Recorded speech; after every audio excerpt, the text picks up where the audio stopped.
الحمد للہ رب العالمین والصلاة والسلام علی سید المرسلین اما بعد فاعوذ باللہ من الشیطان الرجیم بسم اللہ الرحمن الرحیم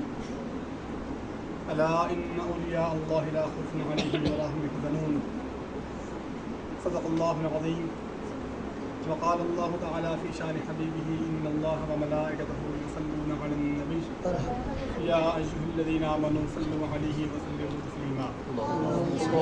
اللهم صل علی سیدنا ومولانا محمد وعلی سیدنا ومولانا محمد بعدد كل ذرة مئة ألف مرة وبارك وسلم علیہ بالغ العلا بکمالہ کشف الدجى بجمالہ حسنت من خصالہ صلوا علیہ وآلہ وأصحابہ وبارک وسلم علیہ یا صاحب الجمال ویا سجد البشر من وجهك المنیر لقد نذر القمر ولا يمكن الثناء كما كان حقه لقد أسقط ذرت قصة مختصر اما بعد. محترم و مکرم حضرات گرامی، اللہ تعالیٰ کا جتنا شکر ادا کیا جائے کم ہے کہ اس نے ایک مرتبہ پھر ہم سب کو توفیق بخشی اور اپنے خاص فضل سے ہمیں ایک بار پھر ہمیں یہاں جمع کیا ہفتہ وار سلسلے کے روحانی محفل میں. معروف حدیث ہے، پہلے بھی ذکر کی بیان کی جا چکی ہے. علماء کرام مختلف مواقعوں پر کثیر تعداد میں کثیر مواقع پر یہ بیان کرتے ہیں. دین وہی ہے حصول برکت کے لیے کہ اللہ تعالیٰ کی رحمت کے فرشتے روئے زمین پر پھیل جاتے ہیں اور ڈھونڈتے ہیں ایسی مجالس کو جہاں اللہ تعالیٰ کا ذکر ہو رہا ہے. جب کسی فرشتے کو ایسی جگہ نظر آتی ہے جہاں اللہ کا ذکر ہو رہا ہوتا ہے تو وہ باقی فرشتوں کو پکارتے ہیں، بلاتے ہیں کہ آؤ یہاں ہے جو تم ڈھونڈتے ہو. اللہ کا احسان ہے کہ اللہ نے ہمیں ایک بار پھر ہمیں یہاں جمع کیا. اللہ تعالیٰ سے دعا ہے کہ اللہ تعالیٰ اپنے محبوب صلی اللہ علیہ وسلم کے وسیلے سے ہم سب کا آنا، یہاں بیٹھنا، وقت گزارنا، تمام عبادات قبول فرمائے. ہم نے آپ کے سامنے قرآن کریم فرقان حمید کی آیت مبارکہ معروف ترین آیات میں سے ایک ہے جس میں اللہ تعالیٰ نے اپنے اولیاء کرام کا ذکر فرمایا ہے. الا ان اولیاء اللہ لا خوف علیہم ولا هم يحزنون. خبردار کیا، ہائی الرٹ کر دیا کہ میرے وہ بندے ہیں، میرے ولی ہیں، میرے دوست ہیں، نہ ان کو خوف ہوگا نہ یہ غمگین ہوں گے. اولیاء کرام کے حوالے سے قرآن کریم میں اور بھی مواقع پر اللہ نے بیان فرمایا ہے. احادیث مبارکہ میں بھی مختلف بیانات اللہ حضور نے فرمائے ہیں. مختلف مواقع پر ائمہ کرام نے اس کو قلم بند فرمایا ہے احادیث مبارکہ کو. جیسا کہ نبی کریم صلی اللہ علیہ وسلم نے ایک موقع پر ارشاد فرمایا کہ کچھ اللہ کے بندے ایسے ہیں کہ جن سے تم کلام کرنا پسند نہ کرو، نہ تم ان کے ساتھ بیٹھنا ہی پسند کرو، کیونکہ اللہ کی قسم یہ وہ بندے ہیں جب وہ دعا کرتے ہیں تو ان کی دعا سے اللہ تم رزق دیے جاتے ہیں اور تم پر بارش برسائی جاتی ہے. اسی طرح ایک اور حدیث شریف میں حدیث قدسی ہے، معروف ہے کہ بندہ فرائض کی ادائیگی کرتا ہے، نوافل کے مختصر ہم بیان کر رہے ہیں کہ نوافل کی کثرت کرتا ہے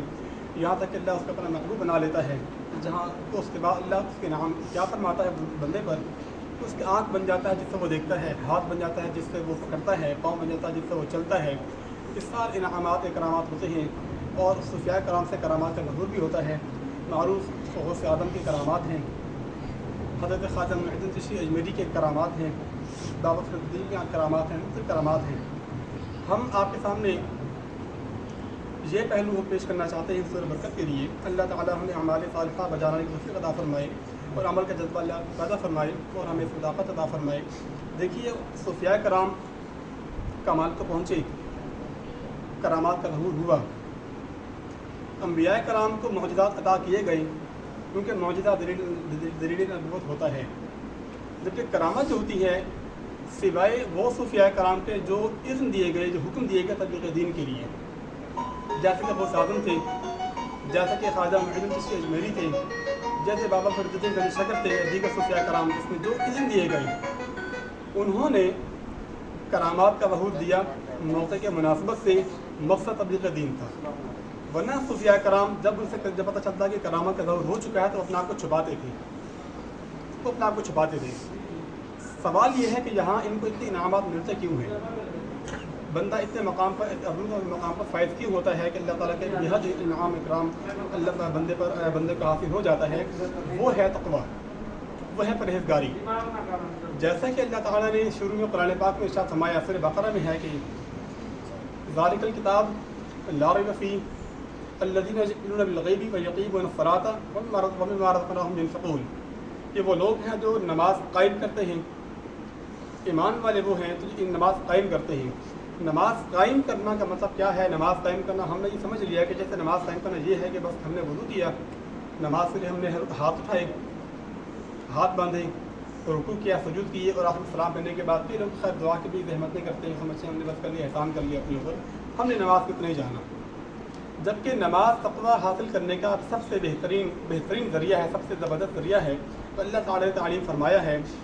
اور اس میں تعلیم میں دی گئی ہے، پریکٹس دی گئی ہے کہ جب اللہ تعالیٰ بندے کے حضور کھڑا ہوتا ہے تو وہ گناہ نہیں کر رہا ہوتا، اس کے اوپر ایک کیفیت طاری ہوتی ہے، اور وہ ہے کہ اللہ دیکھ رہا ہے اور اللہ سن رہا ہے۔ اللہ تعالیٰ کی منشا بھی یہی ہے کہ بندہ جو ہے اس بات پر یہ چیز رہے کہ بندہ مجھے بھولے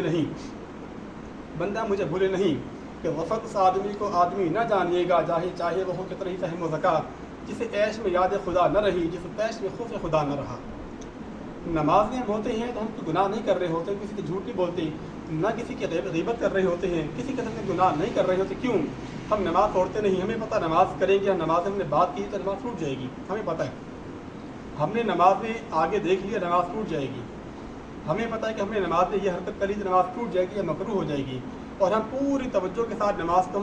جو نماز کے ارکان ہیں ان کو مکمل کرنے کی کوشش کرتے ہیں، اور اللہ سے دعا کرتے کہ اللہ ہمارے سائی کو نماز کو اللہ قبول فرمائے، ٹوٹی پھوٹی نماز کو قبول فرمائے، ہم کو اللہ ہمیں دیکھ رہا ہے۔ اگر یہ کیفیت زندگی کے تمام شعبہ جات پر اگر طاری ہو جائے تو بندہ تقویٰ کے مقام پر پہنچتا ہے، ورنہ اس کے بغیر نہیں۔ نماز ہم پڑھ رہی ہیں، وضو کیا، وضو کے بھی ہم نے کچھ چیزیں نہیں ہم نے چھوڑ دیں، فرائض کا ہمیں نہیں پتہ، سنتوں کا نہیں پتہ، ہم نے وضو بھی ٹھیک سے نہ کیا اور نماز پڑھی، نماز ہم پڑھ رہی ہیں۔ کچھ لوگ ہوتے ہیں نماز وقت دیکھتے ہیں کہ نماز پڑھ رہے ہیں، سامنے بھی دیکھتے ہیں کہ بندہ گزرا اس کو بھی دیکھ رہے ہوتے ہیں، آرام سے وہ بھی دیکھ رہے ہوتے ہیں، ہاتھ ہلانا سار مکروہات وغیرہ کر رہے ہوتے ہیں، اپنی نمازیں خراب کر رہے ہوتے ہیں۔ دیکھیے نمازیں ہم ٹھیک پڑھیں گے، ارکان مکمل ادا کریں گے تو ہماری توجہ بنے گی۔ توجہ جب بنے گی تو علماء کرام فرماتے ہیں، علماء ربانیین بتاتے ہیں کہ نماز کا میں تصور بندے کے دو ہونے چاہیے۔ ایک تو یہ کہ یا تو بندہ اللہ کو دیکھ رہا ہو، ظاہر ہے کہ یہ بڑا ایک تصوف ہے، بہت بڑا مقام ہے جو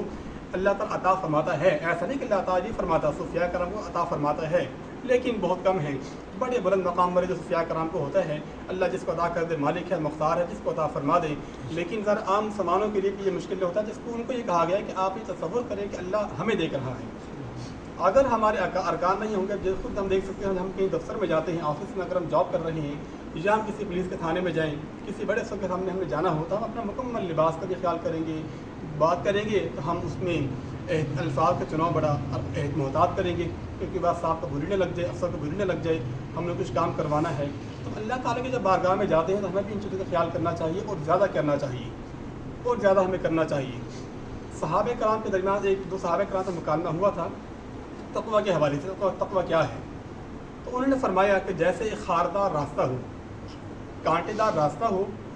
اور اس میں سے آپ کو گزرنا ہو تو کیسے گزرا جائے گا؟ اپنے پلو، اپنے کپڑے بچا کر۔ دنیا ہے، اللہ نے ہمیں پیدا فرمایا، اللہ کا احسان ہے کہ اس نے ہمیں انسان پیدا فرمایا، ہم کو کچھ بھی پیدا کر دیتا۔ ہم نے اللہ کو درخواست نہیں دی تھی کہ اللہ ہمیں پیدا کر، یا پیدا کر تو میں یہاں پیدا کرنا چاہتا، ہمیں جانور بنا دیتا، پہاڑ بنا دیتا، درخت بنا دیتا، ہم پر تیریں ٹھوکی جاتی، آرے چلتی، ہمیں کاٹا جاتا، پیٹا جاتا، آگ میں جلایا جاتا، ہمیں جانور بنا جاتا، کتا بلی وغیرہ ہم پر پتھر مارے جاتے، چونٹی حشرات و بنا جاتا، جس سے ہمیں پاؤں کے لوگ ہمیں پاؤں کے نیچے رونتے۔ اللہ نے ہم پر فضل فرمایا، اور اللہ تعالیٰ نے ہمیں انسان پیدا فرمایا، در احسان یہ فرمایا کہ اللہ نے ہمیں مسلمان پیدا فرمایا، علماء ربانیین بتاتے ہیں صحابہ کرام کا دور کہ صحابہ کرام جب اسلام قبول کرنے کے بعد ویسے بیٹھتے تو ایام جاہلیت کی باتیں کرتے کہ ہمیں کیا ہو گیا تھا، کہ ہمیں جب ہم کسی مشکل میں پڑتے، کسی مشکل میں آ جاتے تو ہم دیکھتے کہ ٹیلے کو پہاڑی کی کچھ چوٹیوں میں دیکھتے جس کو خدا بنانا ہو، لیکن ہمیں کوئی پہاڑی چوٹی نہ ملتی، ہم مٹی کی ڈھیری اکٹھی کرتے، اسے گیلا کرنے کے لیے ہم بکری کا دودھ ہوتے جس سے وہ گیلی ہوتی اور ٹیکری بن جاتی، ہم کہتے ہیں ہمارا خدا ہے۔ ایسے ظاہر اور ایسا آج کل بھی آپ جانتے ہیں جتنا ہندوؤں کا، جتنا ہندو ہیں عیسائی ہیں، عیسائی اہل کتاب ہونے کے باوجود ان کا معاملہ کیا آپ سب کے سامنے ہے، یہودی اہل کتاب ہونے کے باوجود ان کا معاملہ کیا ہے کہ آپ کے سامنے ہے۔ اللہ تعالیٰ کا بڑا احسان ہے، احسان در احسان ہے کہ اللہ نے ہمیں اسلامی مسلمان پیدا کیا، اسلامی معاشرے میں پیدا کیا، مسلمان گھرانوں میں پیدا کیا۔ تو ہمیں چاہیے کہ ہم اس عظیم اس نعمت سے قدر کریں اور اپنے آپ کو ہم پہچانیں، ورنہ ہمارا حال ایک صاحب نے بڑی پیاری بات کہی تھی کہ مسلمانوں کا معاملہ وہ ہے کہ جیسے جواہر کا بیٹا ہو، اس کو عام پتھروں میں اور جواہرات میں فرق نہیں ہے، ان سے قدر پوچھیے جو مسلمان نہیں ہے اور وہ پس رہے ہیں، اسلام قبول کرے تو ان کو ڈر کے مارے جائیں گے۔ تو بہرحال زندگی میں اللہ نے ہمیں پیدا فرمایا، دنیا میں اللہ کا ایک نظام ہے، مختلف معاملات ہوتے ہیں، اس میں شیطان بھی ہے، شیطان طرح طرح کے راستے اس کے وسوسے ہیں، برائیاں بھی ہیں۔ تو جیسے ہم نے اخلاق ہم نے معروف اخلاق ہم سمجھتے ہیں کہ اخلاق کیا ہے، کس سے بول چال کرنا، آپ جناب سے بات کر رہے ہیں، ہم نے اس کے اخلاق سمجھ لیا، جبکہ اخلاق مکمل زندگی گزارنے کے طریقے کے اخلاق کہتے ہیں۔ ہم جب ان چیزوں پر عمل کرتے ہیں، مکمل اخلاق کے ہم عامل ہو جاتے ہیں، تو ہم یہ وہ راستے ہیں جس کے ہم تقویٰ کے بدلے میں پہنچتے ہیں، جو اللہ تعالیٰ کی منشا ہے، جو اللہ تعالیٰ چاہتا ہے اپنے بندوں سے۔ بہرحال وقت کمی ہے، آگے اللہ مسا کا بیان ہوگا۔ اللہ تعالیٰ سے دعا ہے کہ اللہ تعالیٰ